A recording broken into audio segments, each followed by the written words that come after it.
man. Robbie Valentine, welcome to Hair Metal Mixtape. Hey, thanks for having me, Gabe. Real excited to be here. Yeah, man. Thanks for doing this. I'll have to admit that I didn't know about Va Va Voom until I saw you guys open up for Santa Cruz at the Bowery Electric, man. Tell me how that came to fruition. So, Va Va Voom's been at it for a little bit. I guess maybe at this point, 3 years, including like the COVID years, which was like, not a lot of getting together and not a lot, obviously no shows, but even just getting together was a little weird because nobody knew what was going on. I don't have to explain that to people. We all know about that. But I've been a big fan of Santa Cruz for quite some time. So I think since not their first record, but their second, I think was their self-titled.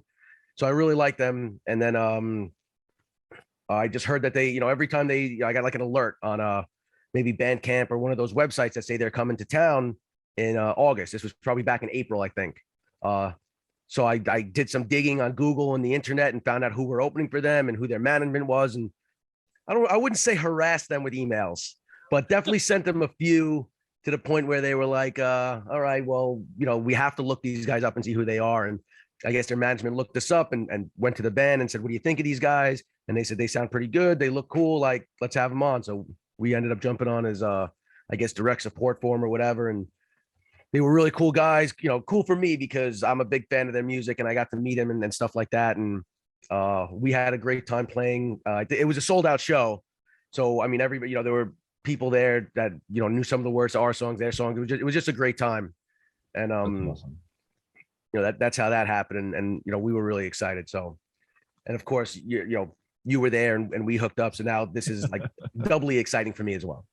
That's great, man. Yeah, I love it, man. And like, lately I've been asking bands too, like what their origin story is, because like you guys are new to me. So let's establish first, like who and or what is Va Va Voom, and then tell me how Va Va Voom came to be what it is today, man. So this is actually like the perfect show to talk about this because as you are, obviously, I'm a big fan of hair metal, or I guess that arena rock 70s, 80s time period for music where drums were big, the guitars, there were solos, people were singing. I don't know. That's just like my favorite music. So, I've been playing for a long time and I just always love that type of music. And a couple guys in the scene that we all like this as well. And we were like, you know what, let's start a band that's kind of like almost like a glam band. But obviously I guess modern, whatever. And, we started putting it together, I guess, 2019. Like I guess September 2019, and we wrote all these songs. We're having a great amount of time. Like we're not trying to copy the look with the bandanas and the glasses and stuff, but sunglasses. But being a little gaudy because we're from New York. Yeah, dude, it's a vibe. It's a vibe. Yeah. And we had a good run with that before COVID hit, and then so we just spent that time like writing and getting our look together and went through a couple lineup changes, and then we got back at it and ended up finding bands like Santa Cruz, for example, who are also kind of like modern glam rock that have guitar solos and play their own instruments, which is what we do. We don't even no backing tracks, no samples, nothing like that. It's just 4 guys playing instruments. We all sing, so the harmonies are there, and that's just how we came to be. And speaking of like, glam rock, I guess when we were deciding on a name, we had like a list of like 30 names. Like, oh, we got to get the best one. We got to get the best one. And I think somebody was I don't know exactly what happened. Maybe somebody was watching Grease or something. And all right, that place in the 50s. And someone was like, oh, that's so Va Va Voom. And we were like, what is that? We had to look it up on the internet. It means like sexy or cool and like car culture from the 50s. And we were like, all right, well, there you go. So that's how that worked out with that name. And, all the, we're all like-minded guys with favorite bands like Van Halen and Kiss, and I see the Slaughter record behind you there too. And oh yeah, I got my Va Va Voom stickers up here, dude. Oh yeah, well, you gave me 4 of them that night. You gave me 4 of them, so I got plenty to go, dude. I see those two. I'll make sure I'll send you a package soon, a care package with some new shirts and stickers and stuff. Nice, like that. Dude. Nice. Maybe we could have a giveaway too. We'll give away some shit to some. Oh, that'd be rad for sure. Right? I'd appreciate that. So I'd appreciate getting that stuff out to people. So you're at Va Va Voom now, but what about you, man? What's your deal? Like, what's your backstory, man? Like, where did Robbie Valentine come from, man? Like, where started playing music, influences. Like, where are you from originally? Yeah, so I'm like, I guess born and raised in Brooklyn, New York. Right. Lived other places here and there, but I guess I grew up in that time, I guess that those emo days, I guess that like early 2000s or whatever, or 2010s, whatever, where, like Panic at the Disco and Fall Out Boy are on the radio and stuff. So I got into music, like playing guitar, because in my neighborhood, I guess there were a couple like local kids that used to put on shows in like basements of, I remember a basement of a synagogue in Brooklyn, and then like local bars and stuff. They'd have like the all ages nights. So we'd be going like teenagers and just, seeing people, I guess, playing pop punk or emo music, like power chords and stuff like that. And I was like, oh man, that looks like so much fun. I want to get into that. And then I guess after like a few years of playing music like that, I started making friends with, I guess, some older people or people that had been around, and started to introduce me to, I guess, what we would call now classic rock, which would be like, the glam metal, Yeah. Van Halen and stuff like that. And then I got to hear some real guitar playing. And I was like, wow, these guys are pretty wild. I got to start doing stuff like that. And then, how it is, once you get in that rabbit hole of this band and who influenced him and who influenced him and who influenced him.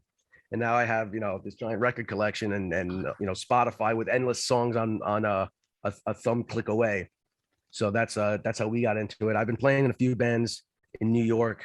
I guess maybe like, yeah, I guess like 10 or 12 years since high school and up until now. And Va Va Voom are kind of like, these guys are good dudes, and this is the best fit for me, because things come, I don't say effortlessly, but there's a lot, everyone's kind of on the same page, and we all like the same type of music. And it's easy to say like, oh, what's the vibe of this song? It's like, oh, think something that would be on like, Kiss Dynasty. And it's like, okay, so kind of rocking, but also kind of like disco, but hush hush. I'm like, yes, that's it. And we run with it. So this is and it's also a great time to be around for music for everybody, because like I said, you have Spotify, you have access to all the music of today and every decade or generation, and you could be influenced by everything and enjoy everything. So that's how I got my start, is just, I guess, Nice. that kind of like gateway drug of pop punk, like a lot of people my age got into, and then just taking it from there. So tell me about the band, man. Who are these guys, and where'd you find these guys? We're all a couple of years apart. And we all kind of two of us went to the same high school, but like different grades. So we met, like not met, but got together after high school recently, I guess. And a couple of people we just found, everyone kind of loves this, like I said, loves the same music and goes out to shows. And we just kind of ran into each other and all realized we were at the same shows, listening to the same music, singing along to the same, sometimes obscure bands that people don't know of, especially if you go to a place like Arlene's Grocery in New York, they don't really, they have some touring bands, but it's not like you go to see a big show at Madison Square Garden. It's like those guys are on the radio, everyone knows the words. When you go to like a local show, like at Arlene's or Pianos or something, and people are singing along to that local band that you also love, it's like, all right, we share something that's a lot, I don't say more special, but a lot closer than, singing along to a really big band or well-known band. So those are like instant friendships kind of there. And everyone brings something to go ahead. I'm sorry. No, you go for it, dude. I'm sorry. I was gonna say everyone, brings their own, we're all similar enough in taste that it works musically, but all different enough that we all bring our own flavor to the music, and nothing, like I said, it's not effortless, but efficient and interesting. Nothing's ever boring, and everything's kind of new, but the same flavor. So it's really cool. That's awesome. Yeah, I was gonna say, just call them out, dude. What are their names and what do they play? Oh, we got a Robbo on bass, Jesse singing the front man, and Joey Bonehead on drums. That's why I wanted you to say it, man. That's the best. Yeah, the best. Joey earned that name. It wasn't given; it was earned. Yeah. Nice. So, have you guys, as a band, like gone on tour yet? Have you been in the van together on tour, going to play cities or anything like that yet? I would call them local tours, I guess. Not on tour, but we've driven out.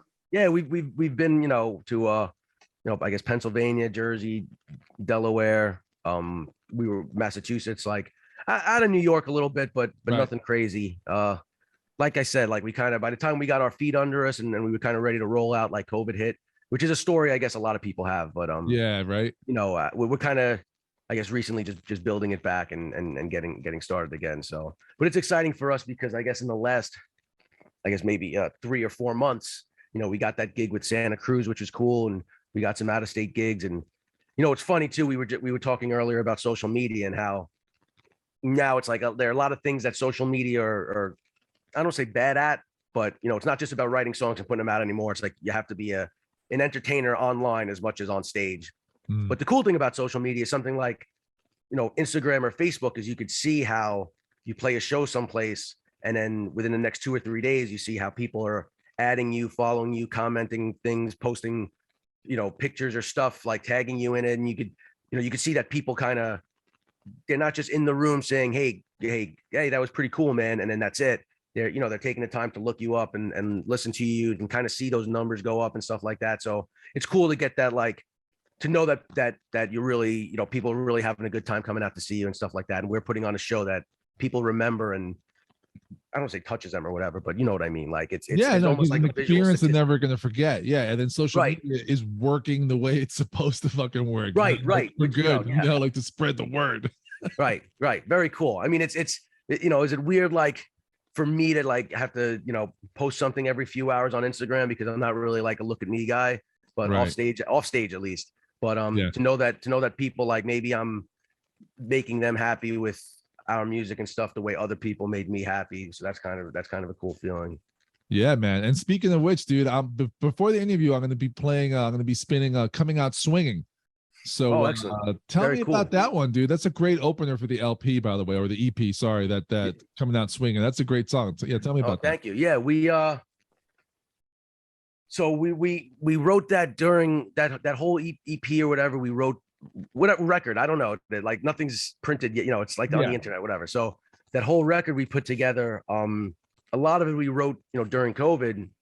So a lot of those have inspired the feeling, having to be inside or not go outside. Just that was even written before a lot of shit in New York shut down. In other parts of the country is a little different, but in New York being so dense, like all the venues shut down, like a lot of the subways only ran for a few hours, so like a lot of people didn't get to go out to even just to the store, like everything was kind of very limited. So we wrote that song. We were thinking of, like you said, what could be an opener to this record, like a first track. And I was always impressed by great first, like Welcome to the Jungle and Appetite for Destruction, or like Painkiller of Judas Priest, Painkiller, like just those songs, and that the whole record's going to be dope. Live Wire, hearing that one song, right? So we were something like that, and we just somebody was just sitting around. They were like, "Yeah, wait till this pandemic thing is over, and we're going to be coming out of the gates, coming out." And I was just sitting there like, "Did you say that again?" and then that was it. Pens and papers came out, and the guitars came out or whatever, and we just put that one together pretty quick. And it was actually the last song that we wrote. We went into record. So It was like, we were like, oh man, like, it's not that it's not a little nervous. We need more practice and make sure we get it right. And I was just thinking to myself, I was like, no, it was serendipitous that we put that song together before which ended up being like the perfect opener. So, I mean, I hope everyone enjoys it that's listening now, but we just rolled with it. And everybody loves their own music, I guess, but that's one of my ever written, just because woman said about other great songs. That's great, man. Yeah, the whole EP is great. There's a lot of it, and there's a whole pendulum swinging, dude, of like different vibes on every song, which is great. And at the end of the mixtape, I'm going to be playing Friends Like These, which is a good one, dude. Tell me about that one. Like, all right, the lyrics are kind of self-explanatory, obviously. Friends like these, who needs enemies? But like, does it come from like personal experience? Did something go down? Like, for sure. I mean, you don't have to tell everything, but you know what I'm saying. I got you. Everyone's heard that, or I think, I mean, it's pretty common. Like, who needs enemies? Like, kind of like a compliment or something to somebody, like, and heard about. And then one of my old bands years ago, we did band member that couldn't help constantly shoot himself in the foot, and almost cliche of all the wrong things. Well, you're breaking up a little bit. Wait, hold on. You're breaking up a little. I think is it the signal? I think you just lost a little signal. You'll be back in a second, though. All right, there we go. Tell me the story again. Sorry about that, dude. Yeah. All good. So yeah, Friends Like These is one of those things that people say, it's like I said, like a backhand almost. So I was in a project or a band, whatever, a few years ago, Va Va Voom, where I just had this one bandmate that couldn't get out of his own way. It's like Spinal Tap cliche that he did everything wrong hold us back from doing things and hold himself back. And it was a friend of mine for a long time. And as a friend, he was like a fine friend, but as a musician or bandmate, it just, you know, it was like, you know, being in a band or being an artist or doing anything is almost like sometimes you just shouldn't get into it with people like your friends or family because it's like too close or they just don't see things the way you do. Right. So, you know, one day I was just on a story about somebody was asking me, oh, how come this happened? How come you're not playing with this guy? And I was just like, oh man, with friends like that, who needs enemies? And I was just, and then again, pen and paper came out, Right. and I just started writing, and then like, you know, a bunch of things. It sounds funny, but a bunch of things pop in your head when you write stuff like that. So, you know, then I started thinking about maybe like biblical stuff. Like I'm not religious like that, but you know, everyone knows Judas, and you know, Yeah. I guess, well, whatever. And so we put some of those lines in because they kind of sounded badass at the time, like, and you know, just roll with the tune, and it ended up being, I mean, probably the heaviest song on the record. The most like of the hair metal days, I guess maybe closer to like stuff or something like that. Very, I mean, I feel like the whole record is very like 80s ish, but from different perspectives almost. Yeah, so, no, yeah, you're absolutely right on that one. Yeah. And was this whole album like written at the same time, or was it like a bunch of years of getting collections together and saying, fuck it, let's all put it together and get it out there? You know, maybe a couple riffs or lyrics here and there were from different time periods, but for the most part, all the songs were put together during, I guess, between 2019 and 2020. I guess, and 21. I mean, from when we started to when we recorded, pretty everything put together. So, you know, and being, and like we said earlier, it's not like we made a record and we have to put it on a CD or vinyl or like press it. Like we could, but we don't have to. And being with YouTube and Spotify or whatever, like you can kind of put out every song at once individually, and it's a record, but people don't have to, like, it doesn't have to be a cohesive record, kind of like it's singles almost. Right. And we kind of like that because it let us, with so many influences that we have and so many interests and so many different types of music, it was easier for us to tap into all that. Have to think like, okay, well, we're going to make something that's really heavy. These songs, like, well, what if I want to write something that's kind of poppy? Right. Well, we got to wait for the next one, and then by the time you get to the next one, it's like that feeling is gone or whatever. And we're like, you know what? Just anything that speaks to you or anything that you think would speak to somebody else, let's just finish it, get it out there, and you know, see what people like and what connects with people. That's great. Yeah. And there is on this record, there is a you'll end up playing. There is a hidden message at the end in Morse code. So we always say on our social medias, if anybody could figure out what that hidden message is, DM us. I answer all the DMs on Instagram and Facebook, and if you the hidden Morse code message, you get some free stuff. I'll just send it right to your house. You know, all right. Tell everybody you're the one that figured it out, and you know that means you're really listening. So I'm more challenge accepted. yeah. Hey, listen, if Easter eggs are part of the game, you know, it's oh, I love that. Just a little something extra for that want to have a little extra. Hell yeah, man. So you guys concentrating on trying to get some live shows out there now? Or are you guys writing some new music, or what are you guys feeling? Yeah, for sure. We're always taking the gigs as they come. You know, we try to play it as often as we can and wherever we can, so long as it works.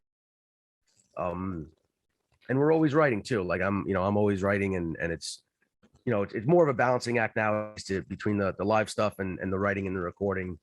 Because it's not like in a few years ago where we're kind of on that cycle where, like, you know, you toured for a year, then came home, wrote and recorded in the studio, and you know, maybe your label bankrolled that or whatever, and then you on the road to support that record. Like, things are different now. Things are, I don't know if they're more expensive, but the money is, so there's not a lot of, like, you know, even like I said about putting out a record, like with Spotify and out media, like people, if you put out a record, let's say January 1st of 10 songs, people would really like it for that amount of time. And then it kind of like, and they don't hear anything from you for months at a time, unless they go see you at a show or something, but they kind of have to wait for new music.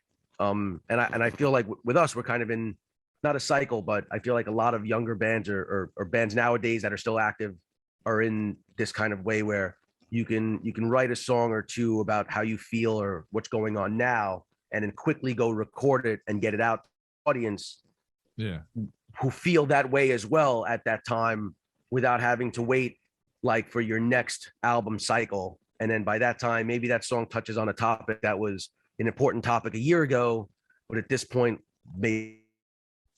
So for us, it's like we're always kind of like trying to tap into our moods, record stuff that we would love to hear and that gas, and then try and get together and put that out and still bring new stuff and the old songs to all our shows and put on the best, performances we can on stage. We like, you saw us. I think we brought out beach balls last Yeah, that was great. last show, and those were bouncing around for a little bit. So that was really exciting for us too to be playing and seeing people smiling and then getting a kick on one of those. So that's great, man. Yeah, it was fun.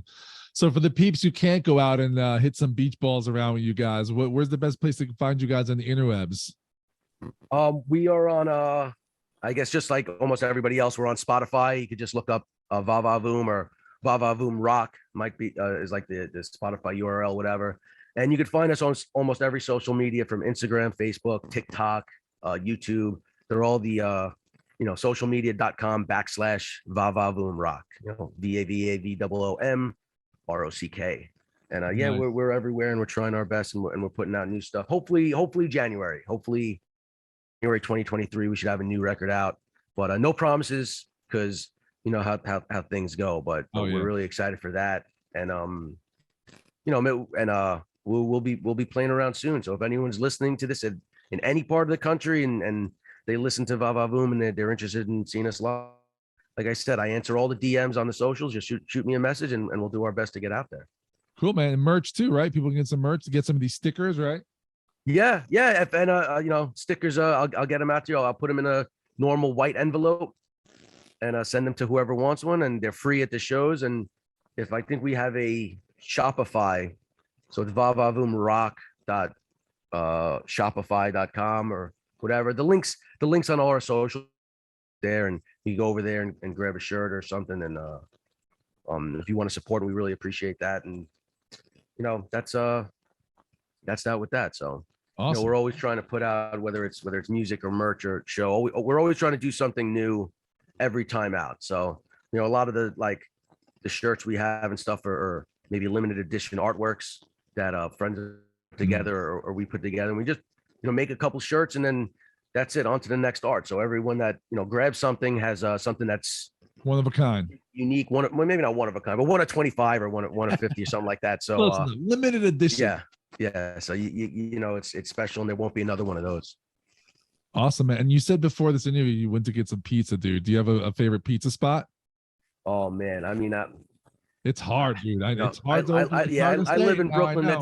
It's all about preference, but I grew up in Jersey. I'll give a shout out to Elegante's in Bay Ridge, Brooklyn. That's who I ordered from today, and I got like a loaded Sicilian, so that was delicious. Loaded Sicilian.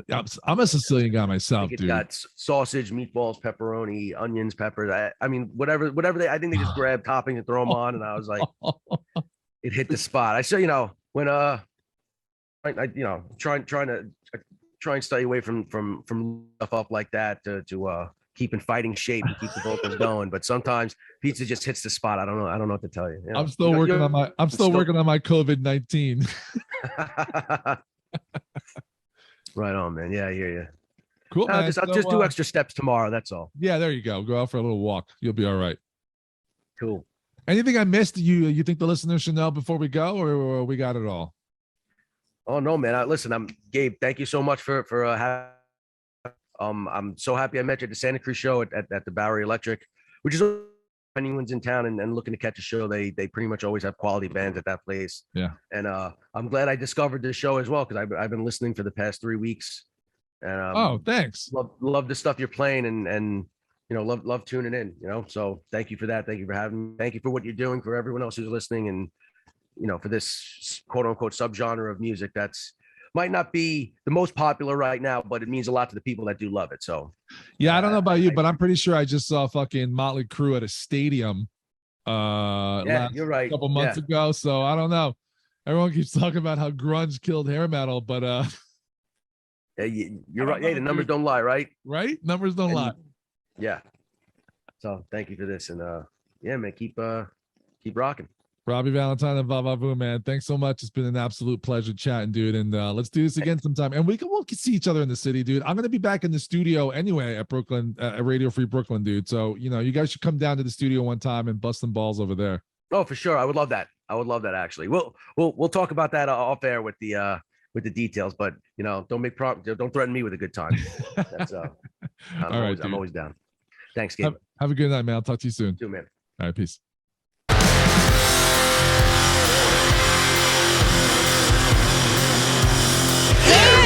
Mixtape.